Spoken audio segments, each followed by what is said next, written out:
Kisah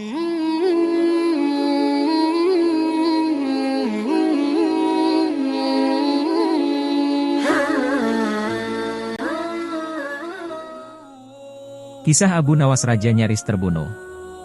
Assalamualaikum warahmatullahi wabarakatuh.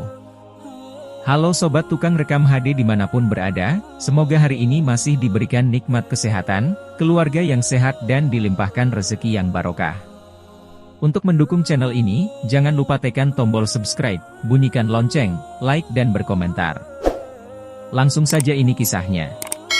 Kisah Abu Nawas kali ini akan mengisahkan tentang Abu Nawas yang berhasil menyerahkan Baginda Raja untuk dipotong lehernya kepada para tukang bubur kampung Baduy.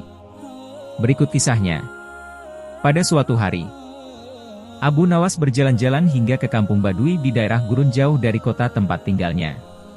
Sesampainya di tempat tersebut, ditemuinya ada beberapa orang yang sedang memasak bubur, suasananya ramai sekali. Tanpa disadarinya, ia ditangkap oleh orang-orang itu dan dibawa ke rumah mereka untuk disembelih.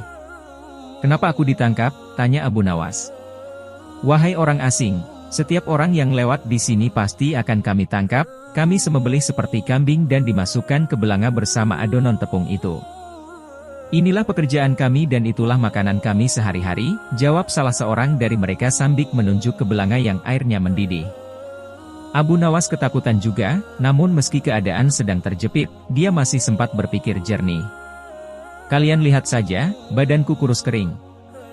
Jadi dagingku tak banyak, kalau kalian mau besok aku bawakan temanku yang badannya gemuk sehingga bisa kalian makan untuk 5 hari lamanya. Aku janji, maka tolong lepaskan aku," pinta Abu Nawas. Karena janjinya itu, Abu Nawas akhirnya dilepaskan. Leher dipotong.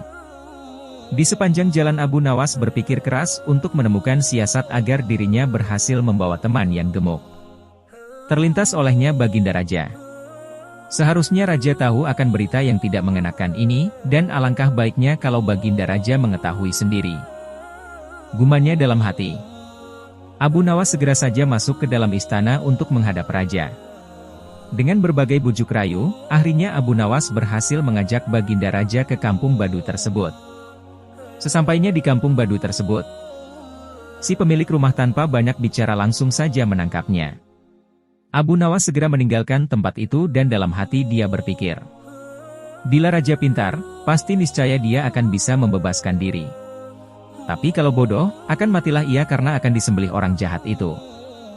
Sementara itu, di dalam rumah Baginda tidak menyangka akan disembelih. Dengan takutnya dia berkata, "Jika membuat bubur, dagingku ini tidaklah banyak karena banyak lemaknya.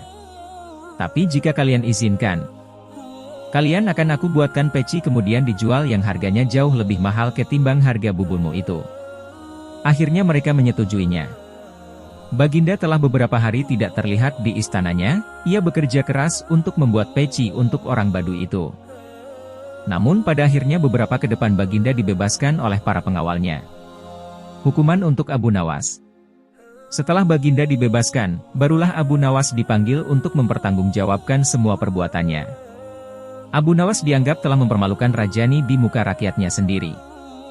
"Wahai Abu Nawas, engkau ini benar-benar telah mempermalukan aku, perbuatanmu sungguh tidak pantas dan kamu harus dibunuh," ujar Raja Harun Geram.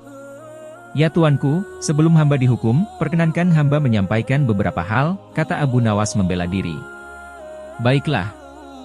Tetapi kalau ucapanmu salah, niscaya engkau akan dibunuh hari ini juga," ujar Baginda Raja. "Wahai tuanku, alasan hamba menyerahkan kepada si penjual bubur itu adalah ingin menunjukkan kenyataan di dalam masyarakat negeri ini kepada Paduka. Karena semua kejadian di dalam negeri ini adalah tanggung jawab Baginda kepada Allah Subhanahu wa Ta'ala kelak. Raja yang adil sebaiknya mengetahui perbuatan rakyatnya," kata Abu Nawas. Setelah mendengar ucapan Abu Nawas yang demikian, hilanglah rasa amarah Baginda Raja. Dalam hati beliau membenarkan ucapan Abu Nawas tersebut. "Baiklah, engkau aku ampuni atas semua perbuatanmu dan jangan melakukan perbuatan seperti itu lagi kepadaku," tutur Baginda Raja.